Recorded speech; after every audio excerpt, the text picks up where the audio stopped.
Yo， 大家好，我係 Novel。上一集咧就講到我去咗波多，然後坐火車去 Lisbon。咁今集咧我就會帶大家睇下里斯本有啲咩好玩同埋好食。呢度就係 Rossio， 住喺呢個站附近係絕對冇死，因為佢係旅遊嘅中心地帶，好多酒店之餘，交通亦都好方便，例如地鐵站啊、火車啊、觀光巴士都可以喺度揾到。另外推薦住嘅地方就係 Restaurantes 同埋 Baixa Chiado 站嘅附近。Restaurantes 顧名思義，好多餐廳喺嗰邊，而 Chiado 就好多鋪頭仔可以行下街。咁嗰邊亦都好多地道嘅蛋糕店，同埋比較夜生活少少。咁啱啱提及嘅三個地方咧，都係 Baixa District 入面，而呢個成個 district 咧都係旅遊熱點嚟嘅。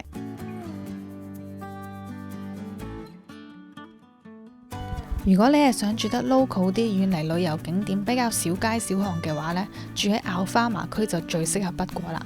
我都好想住喺嗰一個區，但係如果你係同屋企人嚟嘅話呢，都係最好住喺 Rossio 區嗰邊，因為個交通比較方便，同埋近啲旅遊嘅景點。里斯本嘅治安俾我感覺都幾好，有一晚9點幾食飽飯，我自己一個行到差唔多12點鐘，其實都係 Rossio Chiado 嗰邊鳩揈，都係海邊度坐下，再去 coffee shop 度飲下嘢，但係沿路都見到啲警察站崗喎，咁夜都，所以成個感覺都係幾安全。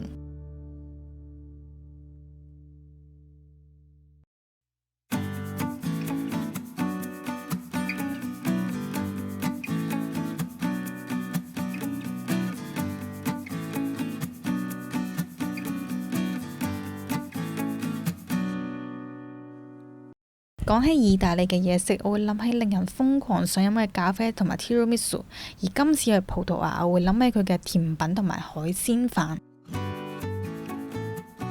咁講甜品先啦，葡萄牙嘅甜品之最一定係葡撻。咁你會問，咁同香港嗰啲有咩分別啊？香港嗰啲呢係個蛋嘅部分係實啲，而葡萄牙嗰種呢個餡係 creamy 啲，同埋係再甜啲嘅。櫥窗呢堆甜品呢，我都執咗幾嚿嚟試，但係真係甜到，我食咗一塊呢，嗰個餡餅呢，我已經哇黐線甜到呢，我飲晒成杯水咁。但係我都係冇放棄試佢嘅甜品，佢嗰啲蛋糕呢係正嘅。呢個 waffle cake 我係嚟咗呢間鋪頭食咗3次，食到嗰個人都記得咗。咁但係佢嗰啲餅啊，嗰啲點心類呢，就不了啦。講到海鮮，我會推介呢間位於 Restaurantes 嘅 Pinocchio， 必食嘅一定係呢隻蟹，啲肉質肥美鮮甜，個蟹殼撈咗啲沙律醬，飲包食真係一流。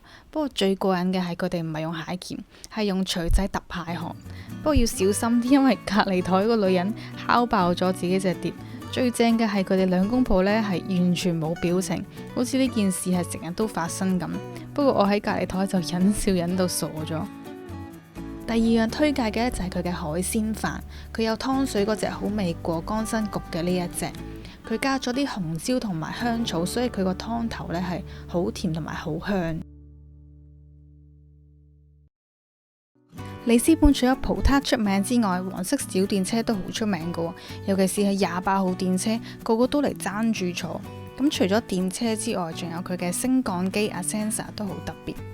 因為里斯本嘅城市發展都係向住山坡去發展，好多斜坡要行，所以起咗啲升降機呢係嚟方便市民同埋運貨。咁市內有3架升降機同埋1架 lift， 嗰架 lift 呢就係 Santa Justa Lift。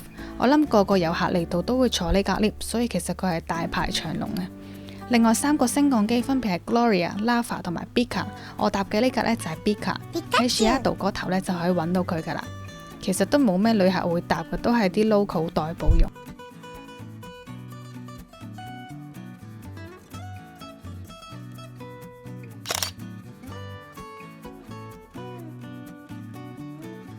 嚟到呢個 Santa Justa Lift， 你會見到大排長龍。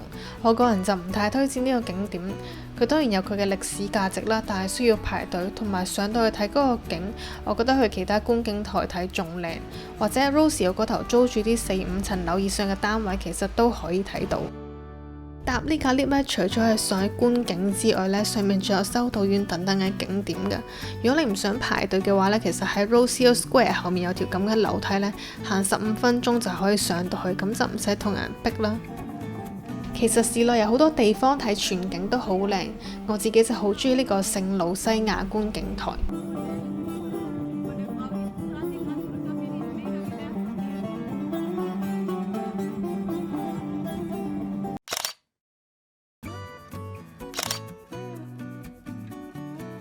喺呢個山上面嘅城堡，亦都可以俯瞰到里斯本嘅全景。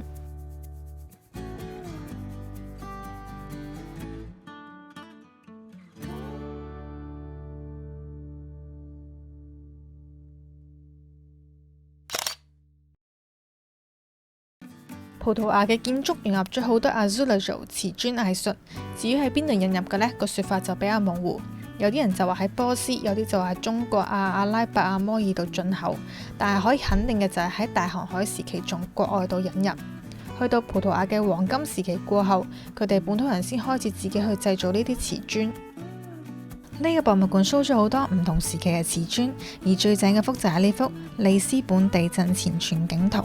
話說喺1755年，里斯本發生咗一場大地震，亦都引發咗海嘯同埋火災，導致1/3嘅人口死亡，85% 建築都受破壞。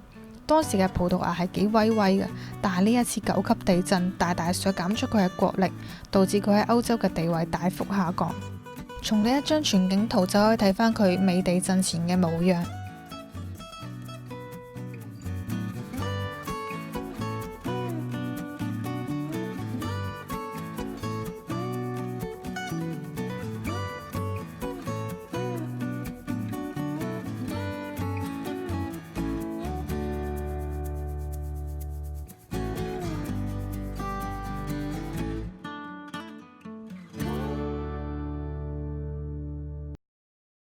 要再近郊都係去呢個位於 Rossio 嘅火車站，每逢搭正同埋搭8就會有車開往 Penna。我建議預最少一個 full day，因為真係好多景點可以睇。如果有時間嘅話，仲可以去埋 Cascais 嗰邊，咁佢係一個好靚嘅漁村，係葡萄牙人嘅夏天度假勝地。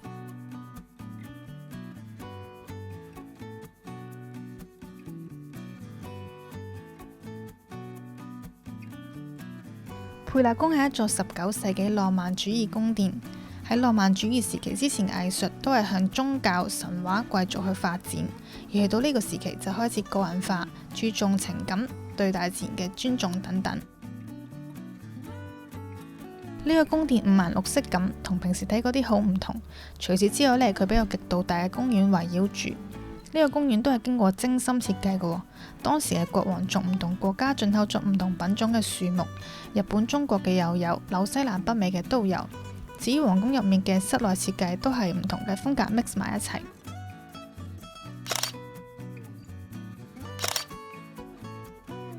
我嘅葡萄牙之旅就喺呢度結束，我哋下次再見。Stay tuned, obrigado。